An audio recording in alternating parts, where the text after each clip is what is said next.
Bonjour à tous et bienvenue dans la bobine du jour. Je me trouve aujourd'hui avec Jacques Bonneau qui va nous parler d'un court-métrage que vous avez réalisé il y a assez longtemps maintenant. Presque 45 ans. Alors la date exacte c'est quoi? C'était en 1978, j'avais 24 ans. D'accord, et comment s'appelle ce court-métrage? Il s'appelle Fait divers. D'accord, et très rapidement l'histoire c'est... En fait, c'est une fiction. J'avais prévu une trilogie, D'accord. documentaire, reportage et fiction. Là, c'est la fiction. D'accord. C'était en fait l'aboutissement des 3 films, dans le sens où je voulais comprendre un peu plus le cinéma de l'intérieur, en autodidacte finalement.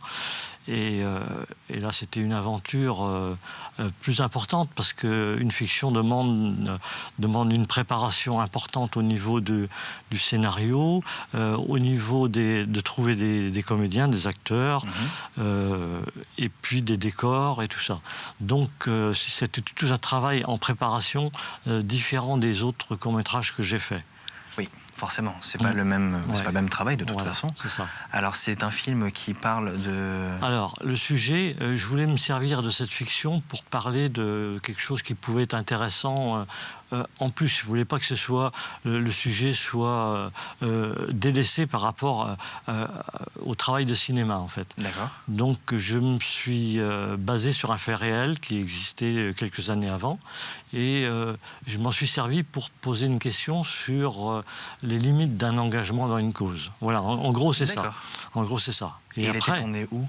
Il a été tourné à Fontenay-le-Comte. À Fontenay-le-Comte, d'accord. Dans des lieux qui, même certaines parties n'existent plus. Je pense par exemple le long du parc Baron, il y avait une usine qui est filmée encore et qui n'existe plus maintenant.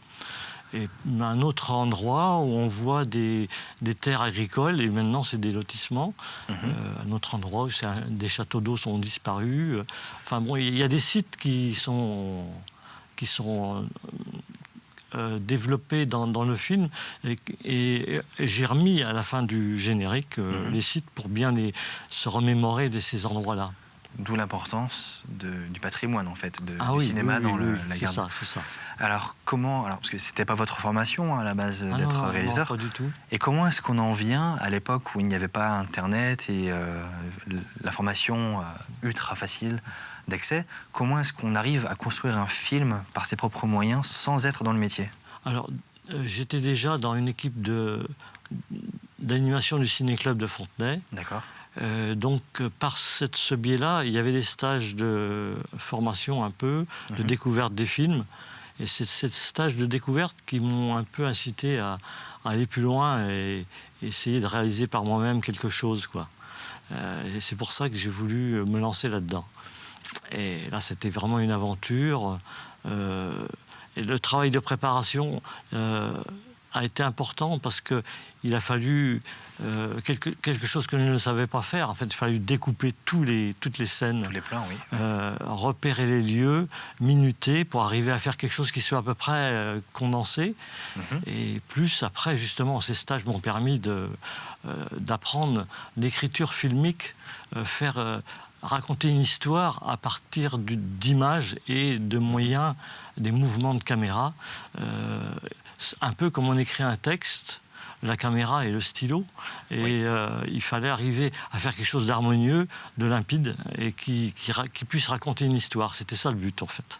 Alors, vous m'avez dit que c'était du coup un peu un triptyque dans votre façon de vouloir filmer. Ça n'a pas donné envie de faire d'autres courts-métrages par la suite? Donc, j'en ai fait d'autres avant, en fait, plutôt. D'accord. Et en fait, l'objectif, c'était ces 3 films-là.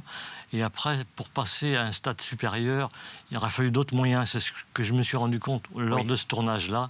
Et donc, je n'ai pas passé la barre supérieure, en fait. Oui, parce que forcément, qui dit faire un film, faut trouver les acteurs, faut l'aspect technique, faut l'aspect faut l'aspect financier aussi, parce qu'à l'époque, même encore aujourd'hui, c'était mon budget à moi. Parce que c'était en Super 8, c'est ça? C'était en Super 8, justement. Donc il aurait fallu passer en 16 mm, d'autres moyens qui étaient quand même meilleurs en qualité. Oui, mais qui du coup n'étaient pas forcément accessibles pour vous, à votre échelle, à cette époque-là. Non, pas du tout. Très bien, en tout cas, merci beaucoup pour toutes ces informations. Je vous laisse regarder, chers téléspectateurs, quelques extraits de ce court-métrage qui s'appelle Fait divers, c'est bien ça? C'est ça. Et quant à moi, je vous retrouve dès la semaine prochaine pour une nouvelle bobine du jour.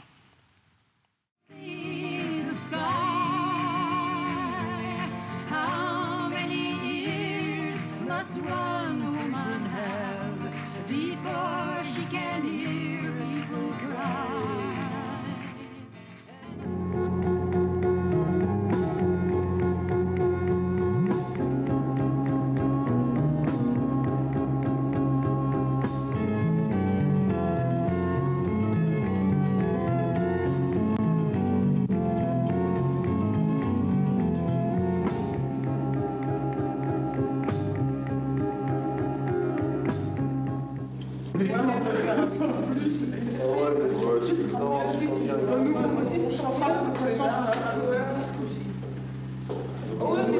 «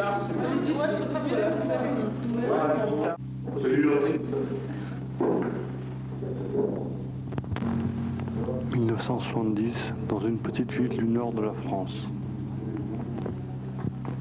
Ce jour-là, Régis, énervé, arrive en retard à la réunion du mouvement d'action catholique. L'affiche qu'il venait de rencontrer, « Que fais-tu pour le Biafra ?», lui a fait mesurer une fois de plus le peu d'impact qu'ont eu leurs actions vis-à-vis du massacre du peuple biafrais. Régis, dépêche-toi à mettre le couvert. On va être en retard encore ce soir et puis ton père va rouspéter pour voir le début du film. Le Biafra, c'est quand même plus important qu'un film. C'est vrai, mais qu'est-ce que tu veux qu'on fasse actuellement pour que ça change? On leur a donné déjà de l'argent pour qu'ils puissent manger. Vous dites tous la même chose. Cet après-midi à la réunion, ils ont tous dit pareil. Moi, ça ne suffit pas ce que j'ai fait pour le Biafra.